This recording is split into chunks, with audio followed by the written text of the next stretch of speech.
刚开始就全部都是男生，然后就变成对男生比较有兴趣，因为变成欺负男生了。结束之后，他好像就反应有点，这是你小时候的一个遗憾，你追了2年，你追到了，这不是他。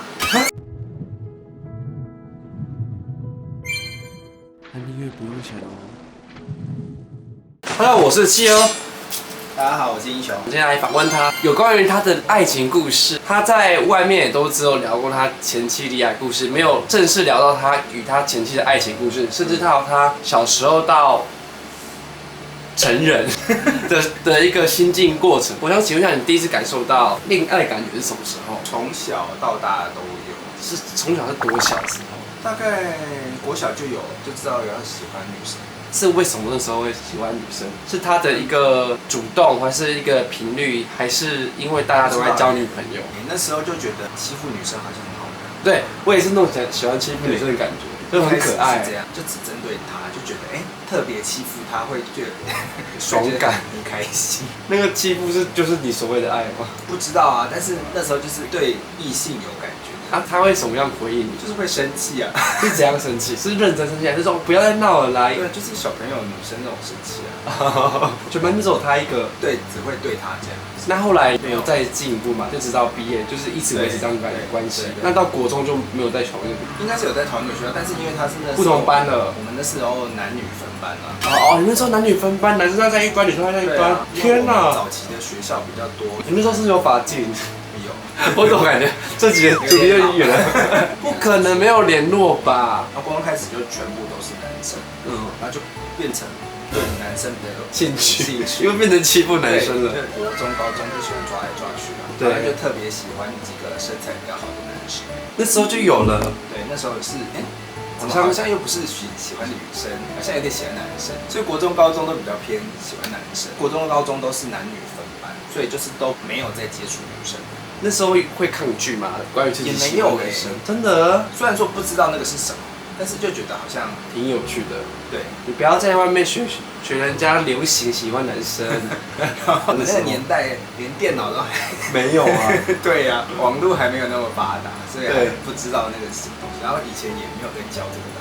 那你有交男朋友？没有啊，就是几个好哥们玩来玩去。对啊，大家就抓来抓去。到高中才有真的认真喜欢一个男生，一个同学。所以当你初恋的时候，是已经到高中的时候了。对，那时候是真的，但是没有交往，但是有单恋，而且是很喜欢的。那你有做出什么样的事情吗？每天就是会想办法简讯这样子，然后或者去他家。是不是他也会反抗？你就是喜欢虐人点。但是不要弄啦。有时候假日去他家，比如说写作业还是什么时候，然后你就抱他，然后他也就没有反抗，你就觉得好像。但是后来毕业的时候，好像我又写了一个东西给他吧，就类似我好像喜欢你之类的。结束之后，他好像就反应有点吓到了，就没有再联络。这是你小时候的一个遗憾。那我想请问一下 ，Hero 第一任是什么时候？高中的时候，因为有一些同学就是还是在讲说要交女朋友，然后那时候也是有大概认识了一个女生班的，然后那时候女生班里面也有考上一样大学，对，一样的大学。我就刚进学校就想说，反正大家同校毕业，就至少是有个依靠啦，对，就互相认识一下。大家好像都说大学要追一个女生，但是因为我对女生原本就没有排斥啊，就都可以这样子，所以就想说好啊，那我也去追看，因为是不同系。然后那时候看他加入了合唱团，我就2年级跑去加入合唱团，想说就是为了追他。你追了2年，追到了，这不是他。进去之后发现他有系上的男朋友，有系上的男朋友，因为我们是不同系嘛，但是加入同一个社，深入了解之后才发现他已经在系上有交男朋友，然后就想说好，反正都加入失恋嘛那时候，就想说在这个社团里面再看有没有可以交往的人，结果呢就找到了。为什么我觉得这段故事听起来很凄凉？会吗？你就是为了爱去爱的人嘞。我不是随性交往，那时候就是为了要爱。对，所以说我去参加那个社团，然后认识到一个新的女生，然后我老婆刚好是比较热情，她就是那时候认识了。对，她是她第一个来，因为我就那时候坐在旁边，然后她就过来招呼我。我喜欢那种可爱，然后很活泼的，他就是那种，然后他就很热心的招呼我，然后他又是刚好是我们那一届的伴奏弹钢琴啊，很厉害。然后我还蛮喜欢会弹钢琴的，就越看乐队三不五时要出游的时候，因为那时候有车其实还蛮帅的，蛮下巴的。你那时候就有骑车了吗？对，我那时候有跟我爸妈要到一台摩托车，每次出游的时候我就说，我可以载你，因为女生通常都没有车。对，男生开车其实就好帅，一直载啊，越载越载到床上去这样子。对，你们觉得你们这样发展过程大概多久？直到大二认识他，直到大三告白，那至少有1年了。因为那时候其实比较生性担心。你自己本人告白吗？一直没有告白。其实我会怕，然后是怕到女生受不了。某一次从我家回去之后，他传了一个讯息说：“你到底想要怎么样？”就是那一天可能就是晚上聊天聊到很晚，我就真的是送他回宿舍。你还不下一步，然后就生气了。到家才收到讯息，你到底想要怎样？他好像类似写，就是说他已经快受不了我们这种关系不确定。我就说，那你现在到那个旁边那个公园等我一下。你要干嘛？你到底要干嘛？那时候有准备要告白的礼物，早就准备好，只是一直我抓不到那个。所以你跟他那天去约会，然后他送回家，你一直想要抓不到时机，然后他才觉得你到底想干嘛？其实应该是持续很久了。你说礼物一直放在你身边很久了吧？对，但是我一直抓不到我想要告白的事。你到底要什么时机？我就问。然后我就把礼物给他，就直接给他告白。这是什么礼物啊？是一个那个狮子的铅笔盒。铅笔盒？对，因为他很喜欢狮子。大学会用铅笔盒吗？会啊，到现在还是会。不会，大学没有人带铅笔盒。有，可能是年代不太。我知道他会用啊。因为他班上大学同学可能要写考卷，说谁有笔可以借，每个人都跟老师借。现在学生都这样子，好疯哦。我们以前是会有铅笔盒，至少要有一个小的。请问一下，他当下是怎么样的回应？他就是有点惊讶，但是也知道你会做这件事情，对，很烦，要惊不惊的。而且我还记得那时候是大概凌晨2点的事情。你到底想干嘛？我都想问了。所以请问一下，你是什么大学啊？中兴大学。是在哪里？台中。哦，你跑去台中读书，对，很厉害，跟老婆很厉害，中字辈，那时候很厉害耶。都40年前，没有那么巧，20年前，40年前，那可能是巧的。我是从台北去台中读书，对，他是从屏东到台中读书。哦，所以其实我们距离缘分，对，一南一北。想请问一下，你们是交往了多久，直到结婚呢？20岁交往，29岁结婚，所以结婚9年，很厉害耶。9到10年是什么样的契机会想要到结婚？我就是以结婚为前提，一直都是这样子。对，那你在这9年之中，没有再遇到更好的对象或是男生吗？因为其实出社会之后，不太可能再遇到新的对象。可是你都在健身房。我是很后来才去健身房，真的也没有任何的出游玩吗？没有，我朋友其实蛮少，跟他就是会定期跟大学的一起出去，就这样而已。对，没有在任何的 social，通常都我们一起的活动。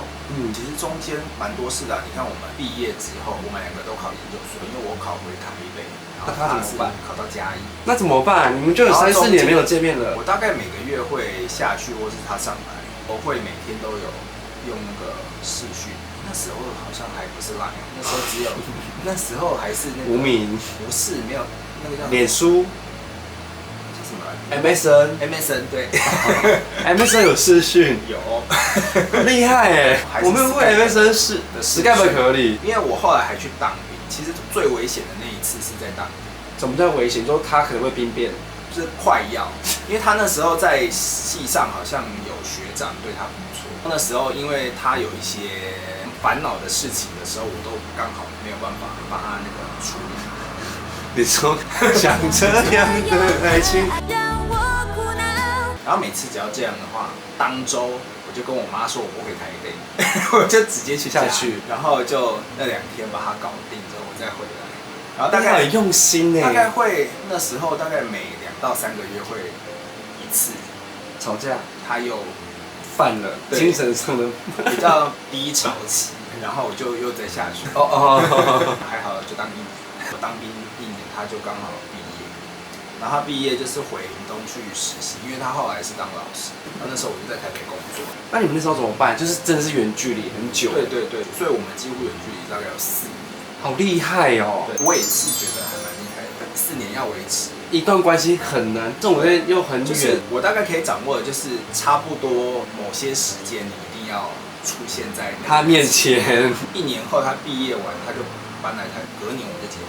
已经过了8年了，好厉害哦！那直到什么时候想要生小孩？也是一开始就规划，就是我们要结婚，其实有考量到我们是不是要生小孩，然后我们都想要早一点生。所以你们2个都是本来就是喜欢小孩的。我们2个是都一定要有小孩，因为我需要传宗接代。然后他其实是也有想要小孩。想请问一下，你们到结婚前发生过什么大的争执吗？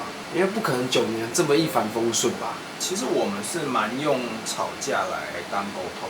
是怎么样吵？哦，什么？常常小吵不如一次大吵，就跟地震一样。对啊，吵了就知道哦，好，对方的习性跟然后就慢慢修正，可能花10年在相处，所以其实该吵的都吵完，所以结婚后的就是比较少吵。当然是发现有新的东西，吵小孩的事情。到底他要吃什么？包什么尿布？跟婆媳问题，他跟我妈就是不合伙。刚住完第1年，他就跟我说他一定要搬出去，然后我们就开始买房子。所以后来他在我家大概住了3、4年，我们终于买了那间房子，就是你去看过的。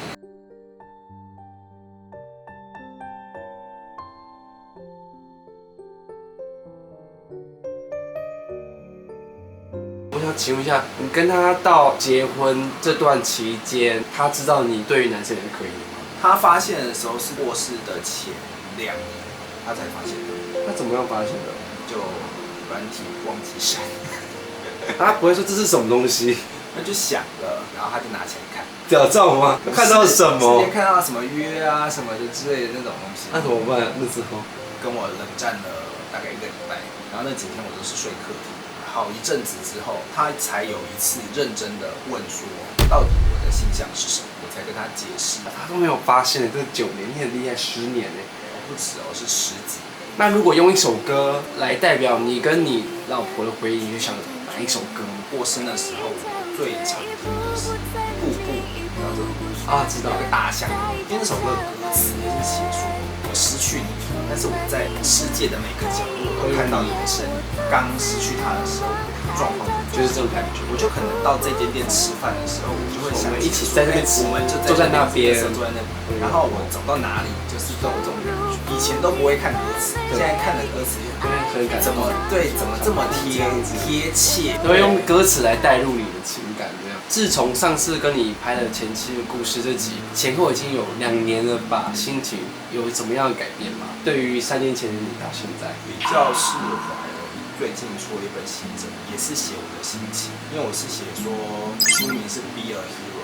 当一个你的自己。然后我那本书就是分4个部分：结婚，在写说我开始健身；第3个就是做网红，然后到现在做自己。那本书就是有写了一下心情、心路历程。刚好大家如果有兴趣的话，可以去支持一下 Hero 的写真。我要请问你拍写真的时候最喜欢的是哪一张？因为我觉得出写真光只是照片，还有你那段时间的体态跟你的回忆，每个时期都有不一样的事情，跟每一首歌的代表，所以我就觉得写真不光只是一本照片书而已。我觉得那几张我都蛮喜欢。这可以放吗？但是我觉得那个意境我很喜欢啊。这是实战吗？大家会吓到，就说我说大家观众说这集在聊你的爱情故事呢，能挑到这里来。天啊，这里面都很精彩。我觉得这张很好看，这张，要不然你的胸型都拍得很好看。那想请问一下，你拍这个前后大概花了多久？我是去年10月拍的，然后一直到今年的上个月这样子，很正常。拍写真都是需要花很多精力跟时间。对啊，就是除了这里每个都是需要排版，都是需要去设计，而且是全件的耶。修照片，我就是帮忙写那些，所以上面都是你自己写的。对。你的文笔都是自己哇！天哪，很用心哎。好了，以上这集就是听了 Hero 的爱情故事，蛮感动的。维持一段感情真的是不容易，而且还维持了10几年，从远距离这么困难的挑战都经历过了，然后还有陪到他最后一程，我就觉得很感动了，因为你就是他的一辈子。这是我觉得我们一样经历过类似的故事的心情感想。然后以上这里就是 Hero 故事，喜欢没就发现左上角他 IG 可以中，记得去支持他的写真书，拜拜。